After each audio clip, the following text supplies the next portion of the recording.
আমাদের মাইক নিয়ে যাচ্ছে, আমরা মাস্ট যমুনায় যাব, এটা ওরা মানতেছে না, যাইতে দেবে না। এজন্য আমাদের মাইক নিয়ে আন্দোলনকে বিচ্ছিন্ন করে দেওয়াটা পরিকল্পনা করতেছে।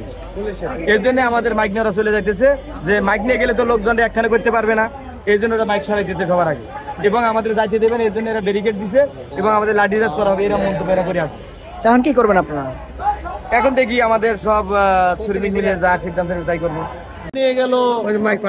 মাইক নিয়ে গেল হলো যে পরবর্তীতে যে আবারও স্বৈরাচারী একটা মনোভাব মানুষের তৈরি করার যে পায়তারা চলছে, যে এই সরকার বিগত যে ফ্যাসিস্ট বাংলাদেশ থেকে তাড়ানো হলো, যে নতুন করে বাংলাদেশ নতুন ভাবে গঠন হবে, সেই নতুন করে কোনো বন্দোবস্ত আর হবে না।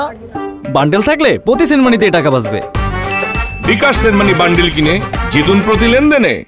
এই কারণে তারই একটা প্রথম ধাপ হিসেবে আমরা এটা দেখতেছি যে আমাদের কথা ছিল যে পাওনাটা আমরা পাবো, সেই পাওনাটা আদায়ের লক্ষ্যে যে আমরা আমাদের যে বিগত দিনে যে কাজকর্মগুলো চলছে এবং বারবার ডেট দিয়ে যে ডেট অবহেলা করছে এবং কোনো টাকা পয়সা দেয় নাই, তারই ভিত্তিতে আজকে আমরা পুলিশ প্রশাসন আমাদের সাথে বারবার যোগাযোগ করছে। আমরা বলছি যে ঠিক আছে, আমরা আপনারা যদি আলোচনা করে দিতে চান সমস্যা নেই, আমরা আলোচনা করব, কিন্তু যেহেতু এই আমাদের যে আন্দোলনটা 5 মাস এবং বিভিন্নবার ডেট দেওয়া হয়েছে এবং মন্ত্রণালয় বিজিএমই সবাই জানে এই বিষয়টা, সবাই জানে, সবার কাছ থেকে ডেট নেওয়া হয়েছে, প্রত্যেকটা ডেট ফেল হয়েছে। যমুনায় গেলাম, সেখান থেকে ডেট দিল, সেটা ফেল হলো।